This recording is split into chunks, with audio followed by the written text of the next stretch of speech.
Good morning sa inyo mga kachorba. Kape tayo diday. Masyadong madilim. Sobrang madilim. Ang nakakadlat-kidlat kanina.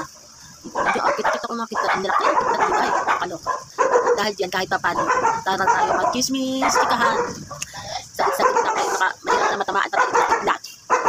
Wala nakachika lang ako ng konti. Kasi may problema ang family ko ngayon. Kaninang umaga.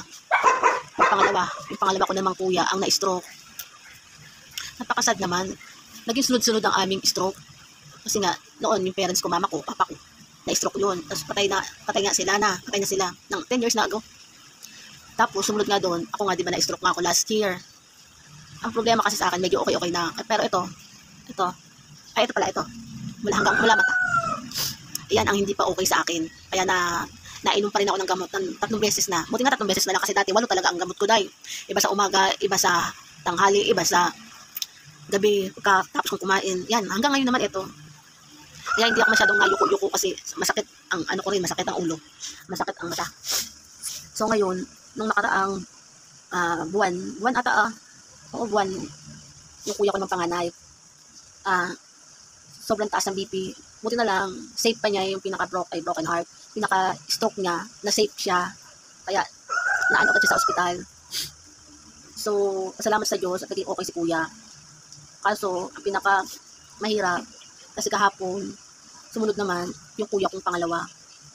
Napakahirap. Mahirap talaga.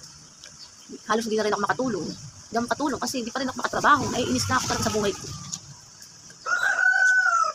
Yun. Buti na lang nakalabas na siya ng ospital yung kuya kong pangalawa. Nakalabas na siya ng ospital. So, buti na lang nakakapagsalita siya.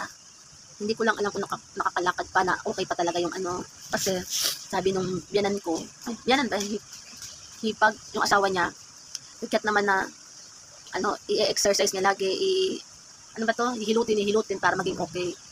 Kasi sabi daw sa kanya ng doktor na as in, na-stroke ang kalahati ng katawan. Hindi pa kasi nakakita eh. Layo rin kasi ng lugar ni kuya. Kahit nagustuhin ko man na maging bumisita, hindi ako makapunta. Kasi wala rin naman akong dasula. Hindi ko rin kaya gumastos. Kasi wala rin akong dasula. Kung kailan mga magpapasko, ewan ko, kakanta, malas ang buhay ngayon. Yun, sana maging okay na sa kuya ko. Sana maging okay siya. Kasi may mga kapatid pa siyang dalawa eh. Kaya gustong niya talaga magtrabaho din. Construction yun sa kuya ko. Yung pangalan ko kuya, nagko-construction yun. Kaya gustong niya talaga magtatrabaho. Kaso, kailangan niya muna magpahinga. Kasi, naman yung doktor na wag na munang tatrabaho kasi nga yung kalahati nga ng katawan na stroke. Sana nga nakakalakad-lakad ng ayos at magalaw ng katawan. Magalaw ang Yung sa awa naman ng Diyos, sana magtuloy-tuloy ang hirap. Lahi talaga namin yun dahil stroke talaga ay pinakalahi namin. Nanay ko, lahi din nila yan. Kasi yung parents niya, yung papa niya, tsaka yung at kapatid niyang iba, namatay din dahil sa stroke. Sa tatay ko naman, may mga high blood din, stroke with sugar. Oo, yun sa side din tatay ko. Mahirap ng ganyan sitwasyon. Pero sa aming magkakapatid, wala pa namang umaabot ng 50 anyos. Wala pa naman kami mga 50 years old, wala. 40 plus pa lang kami ng mga kuya ko. Hirap.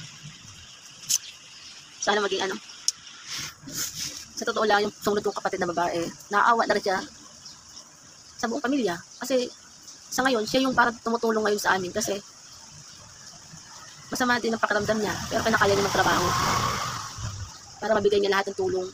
Sa totoo lang, naiiyak yan. Hindi ko man makita. Yan po ganyan niya pag puro problema din yan. Pero kinakaya niya lagi ang sarili niya. Lagi siya naging happy lang, pero totoo. Masakit ng dibdib niya. Hirap. Tapos, yun nga, kakasama ka mga problemado pa. Hirap na. Sana, maging okay naman. Kahit naman simula sa pool talaga, gusto ko talaga agad magkatrabaho. Hindi pa kasi talaga kasi gusto ko na rin makatulong eh. Hindi yung isa rin akong gastusin. Hirap ng ganyan.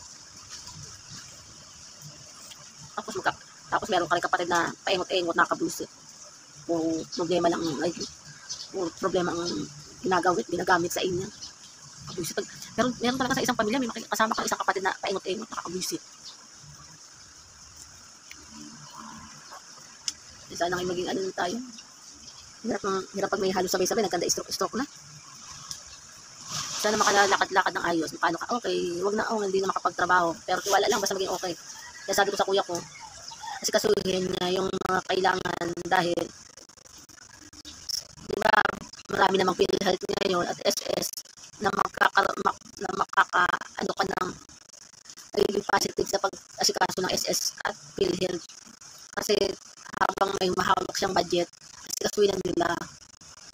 At kahit na hindi siya magkatrabaho, kahit parang malaking tulong na rin yung pag may nakuha siya. Kasi nag-SS siya dati. Naging matagal siya nagtrabaho. Samantalang ako, hindi ko pa naasikaso yung SS ko eh. Kasi gusto ko kasi magpa-check up ulit bago ko makapag ng SS. Kaya gusto ko talaga, ayaw ko naman magbilit ng mga hingi ng pera sa kapatid ko. Kasi alam ko problemado rin naman. Ang problema ko, hindi ko alam kung paano ako makakasikaso para maasikaso ako ng check up ko mismo para makaano ko ng SS ko. Kasi kailangan ko lang talaga magpa-check up kasi hindi pa ako makapagpa-check up dahil wala pa akong budget. Alam ko wala na rin naman pera yung kapatid ko kasi alam ko wala na rin kapatid wala. Pero sana ako sa kapatid na nagtatrabaho na hinihingi ako ng tulong para dyan. Ang napakain mo, nakakabuisit lang. Hindi naman kundi patangahan.